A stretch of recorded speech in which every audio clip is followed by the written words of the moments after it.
Okay, I'm reloaded. Big Dappuccino here. This is odds and ends, number 15. Well, folks, I know we had a lot of excitement, especially considering the day before, it being election day. I know I'm not supposed to mention current events on videos because it dates it, whatever. But I guess this will be a good diversion, and since I had a day off, uh, I'll probably be hunting later on, so while I got time, decided to hit y'all with some content. Also had time to check out my channel. So I want to thank the subscribers, man. Y'all been awesome. A lot of positivity on the channel. Uh, Views are up, subscribers are up. But I know I had somebody on the channel. I don't know if he's a subscriber yet, but he pretty much said he doesn't like. I think he even deleted his comment. I don't know if I offended him or something because I tried to tell him why I do what I do. He was like, "Why don't you take the cards out of the packages in the show and tells?" In my earlier video, I did pretty much try to do that, and it took up too much time. So the reason why I divided these series, had two different series, the show and tell series and the odds and ends series, is because time and content purposes. Uh, I took some hints and some tips for somebody named SRG19, and he pretty much has thousands of viewers. So you go with someone who has experience at what they're doing versus someone who's just on the sidelines, comment. And he had your best interests at heart. So I haven't heard from SRG19 in a while. I hope he's doing well. So with that said, let's get into this odds ends number 15.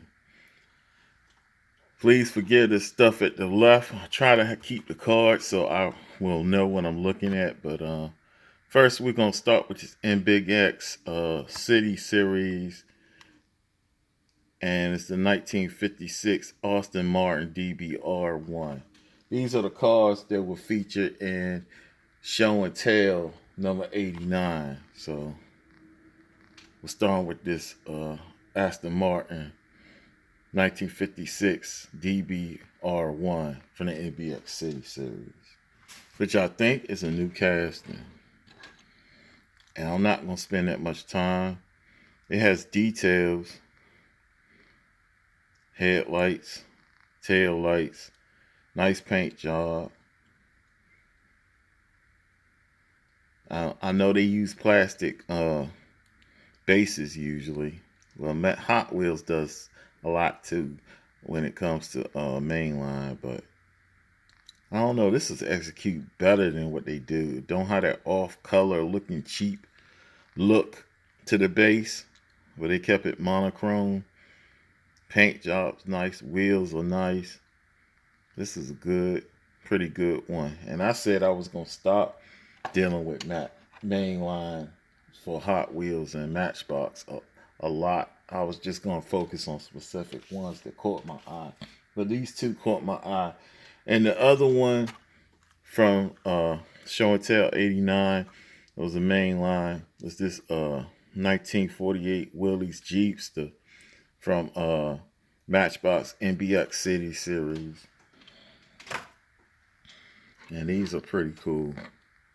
And this is a new casting too. I don't remember having it in my collection. And I've been back collecting as an adult since 2007 or 2008. And remember what I was talking about, that off-color plastic looking base that looked kind of cheap. This would look so much better with a more metal looking base. But they say they do what they do for economical reasons. The wheels on this look very nice, very specific to that era. It's executed well. It has headlights. I think that's tail lights. Can't tell because the color is red. So interior even looks nice. It was executed very well. So That'll give Matchbox their props. I'll put those away because those are main lines. So I can focus on the task at hand. And I had this backwards. First, we're going to go with this Hot Wheels Premium Hot Wheels Boulevard Garage of Legends. 66 Pontiac GTO. You've probably seen this on a lot of people's pages. And I really want this gasser up here, but that's probably one of the hottest items. A lot of people like that bug, but I left it on the pegs before I saw this GTO. And I caught this GTO somewhere else. I think I found this GTO at Walmart, and I saw the Baja bug at Target. No, I think I saw the Baja bug there too, and I left it. That G-Wagon is cool, but I have a better G-Wagon in premium. So, Ford GT, and it is what it is. If I want a Ford GT, I'll either get a mini GT or either get a Greenlight. But I mean, it's cool for what it is. I'm not really a fan of the low stance because it's trying to look like a low rider, but it's not sitting on spokes. So I don't know. It's executed well. I like the license plate. I like the tail lights. I like the headlight execution. I like the trim. The interior is decent. It's a decent paint job. Moving on, we got the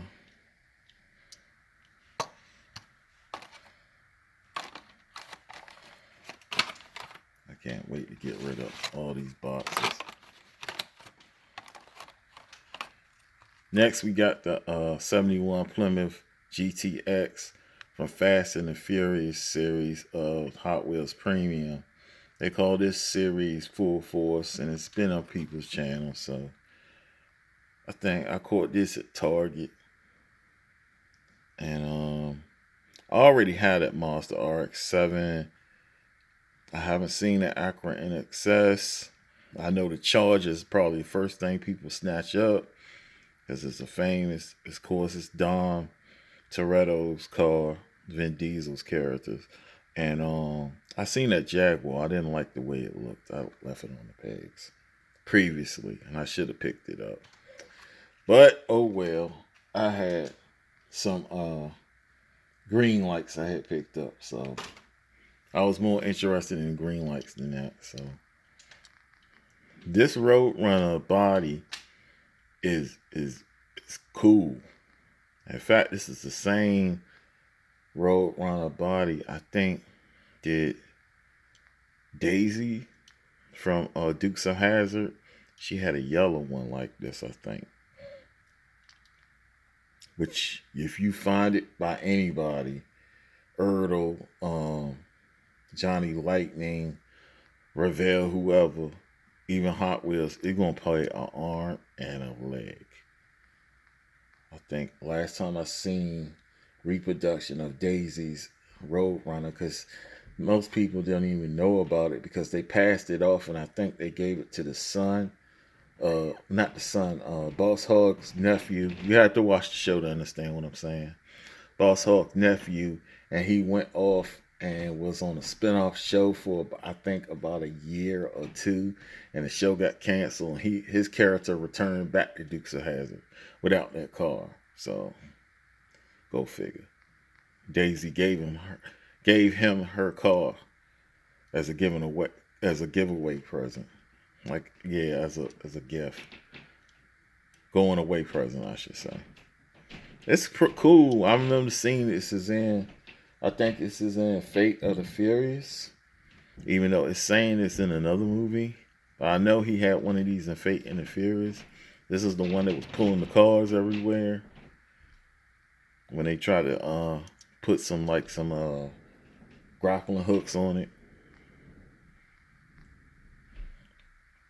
It's a beast, man. It's a beast. They did a good job. headlights, tail lights, whatever. I like the wheel choice. But always with Hot Wheels, they got the crazy rake on this thing. It's not as crazy as in the past, but I think his car actually probably did have a rake like this though. But sweet, okay.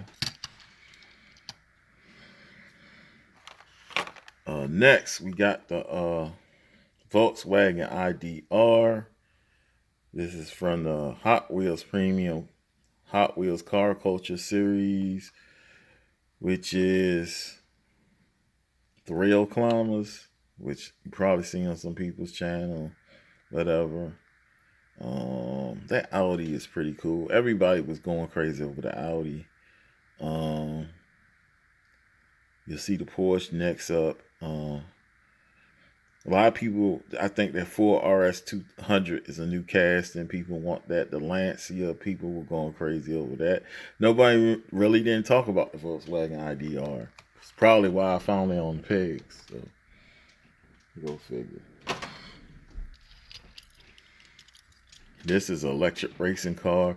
This car is also in the Forza Horizon 4 game that I'm playing. I'm still playing, even though it's 2 years old now, I think.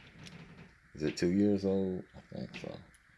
Or yeah, it thought to be 2 years old, something like that. But it's cool for what it is. It's an electric racing car. They got the turbo fans on it. It's pretty cool. It's pretty cool. Next, we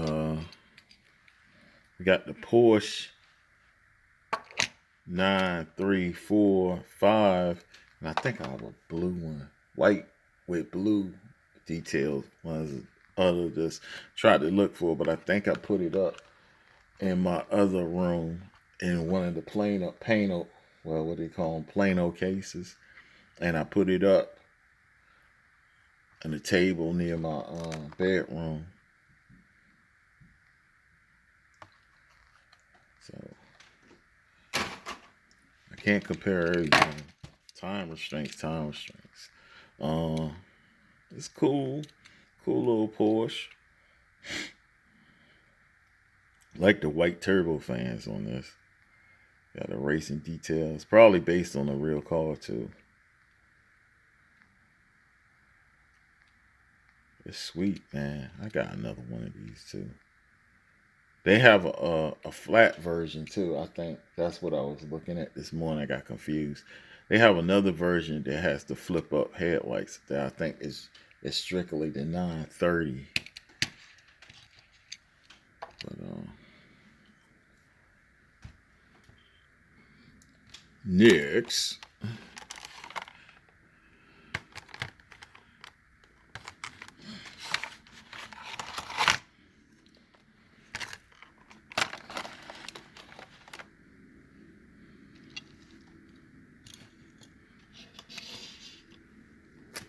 excuse me, folks. Next, we have the 58 Chevrolet Impala. I would say Bel Air, but similar. From the M2 Auto Drivers. And it's a 2020. That's just the card.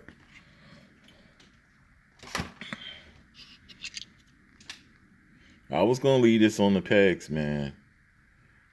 But it looked kind of sweet, man. I'm just disappointed that the head don't open. I mean, the hood doesn't open, which most M2s it does.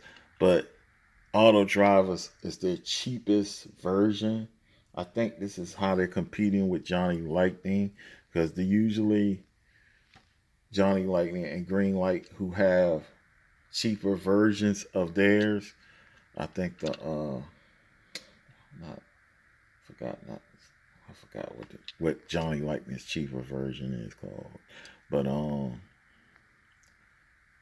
it's not Zingers, it's something else. Zingers is that exaggerated rat fink stuff that I hate. I know for Greenlight, it's usually The Hobby series, you can get those for $7.99. And I think that's what N2 is trying to beat them at their own game. Because if I'm correct, this was like $4. It was either $4 or $5 and some change. I don't think it was 6. It definitely wasn't 7. It was cheaper than that. I like the way they got the hood, the wheel tilted up, but it might be a little too big, even though the steering wheels was bigger back then. It's got some nice details, man. I don't know if those indicator lights on the bottom, period, correct. But it looks pretty cool, man. I like the tail lights. And I have a Racing Champion 1958 Chevy Impala to compare it with. It just came out earlier this year. That's the one on the left with the blue and blue. I guess bluish green or teal. So I guess those lights are correct. Those indicators on the bottom. And the Racing Champion opens up. It was it was a little more pricey though. I think I paid. Did I pay with shipping and handling? It probably came up to like $10, around 10 or a little more.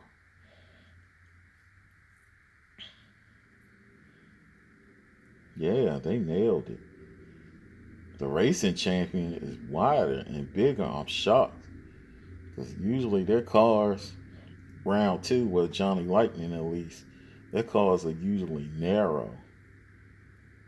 So I don't know if they're using a separate casting now.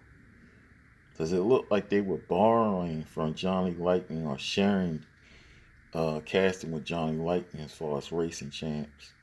And it looked like that way with Auto World too, but I think they pretty much branched off, even though it seemed like they overlap sometimes. Yeah, that M2 is pretty cool. I still think the Racing Champion will look better. The one on the left.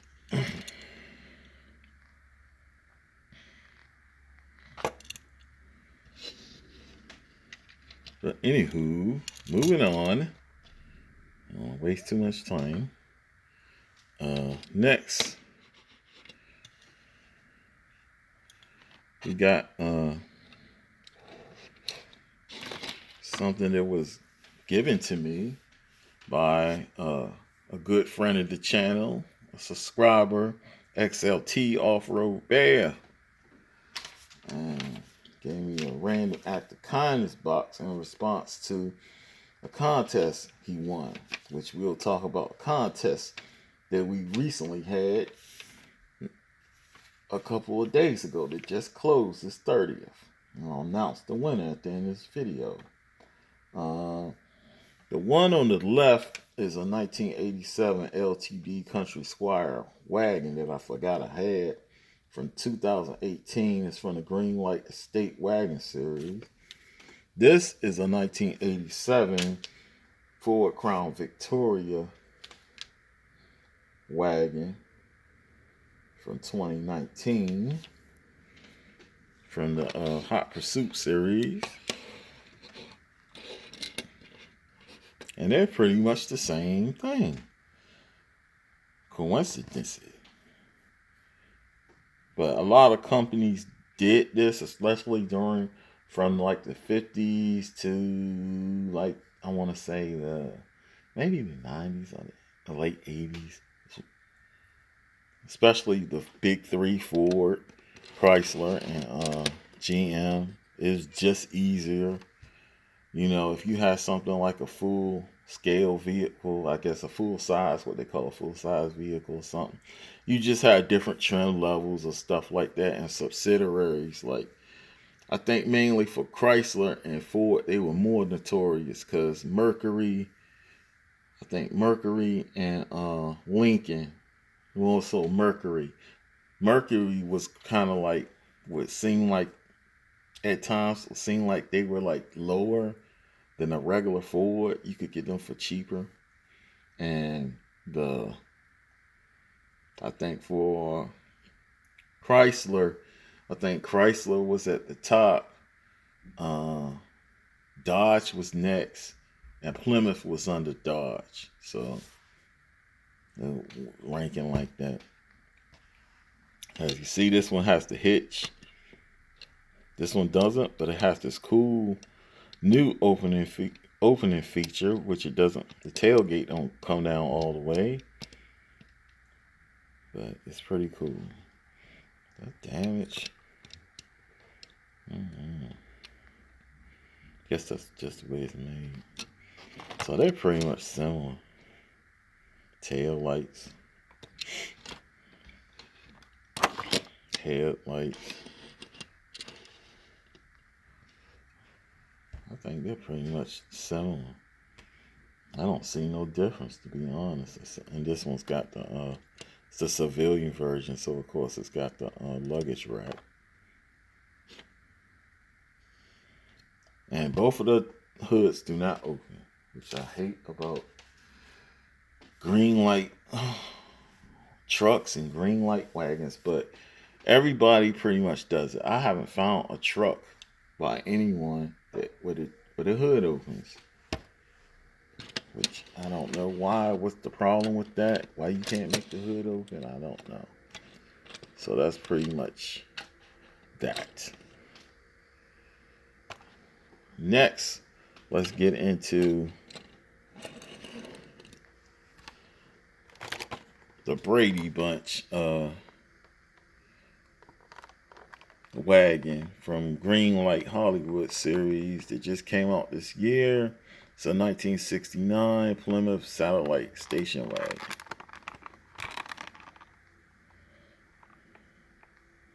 I love Greenlight Hollywood, man.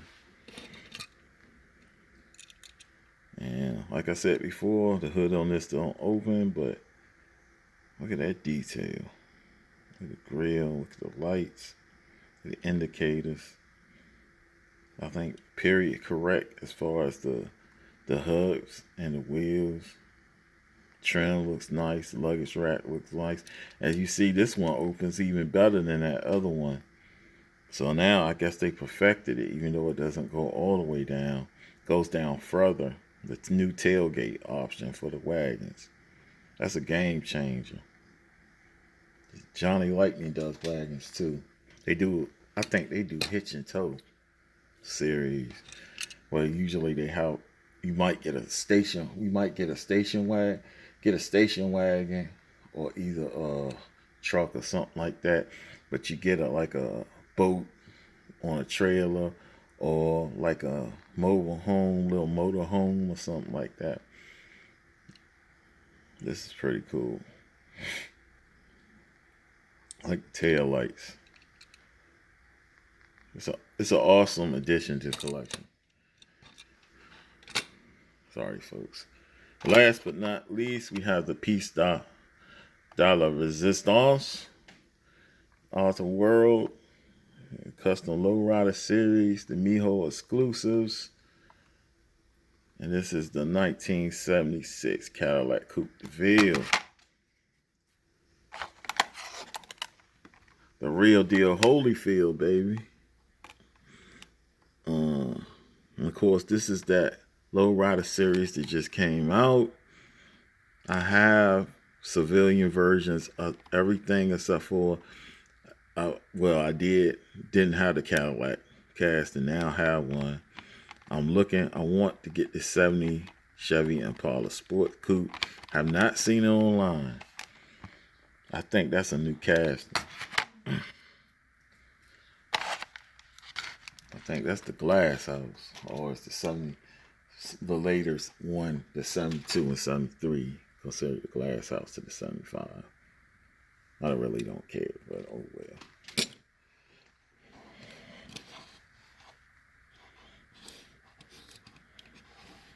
This is a sweet vehicle, man.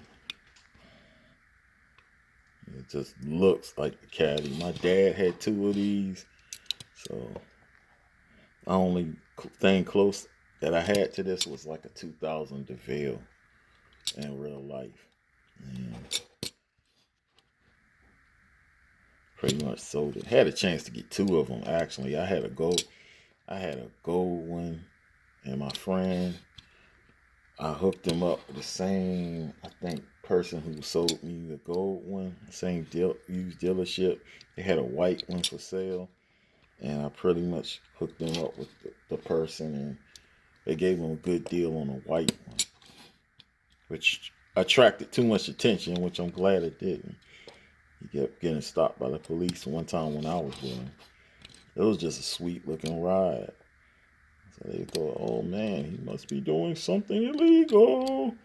But really, we were just coming from work. I think he was on his day off though. Maybe picking up his check or something like that. I like the vinyl top on this.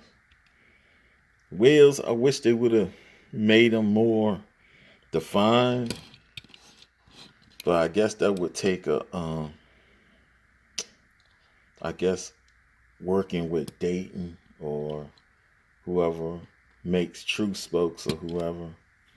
And that's kind of difficult. They want money. So that's the piece of the Resistance collection. Y'all saw the engine. I don't know what else to say. You can see it is beautiful just by looking at it. Paint job is spectacular. Next, we're just going to get to this issue right quick. For the contest, the winner was Hot Wheels Forever Addict. Hot Wheels Forever Addict. I will put my email address in this video, and you need to really get with me if you want to send me an email. Give me your address so I can send that box off as soon as possible. And I already put some extra cars in there. It was 12 cars originally. Now it's 15. So you got some surprises in there. I'd like to thank the random viewers as far as like to thank the random viewers. Like I always say, not the best diecast channel, not the worst either. I encourage you to subscribe so you'll have access to all the content. You hit the notification button, and that way you can just understand what why I say the motto is show a little love to the diecast. This is Big Dappuccino signing out. This is Odds and Ends number 15.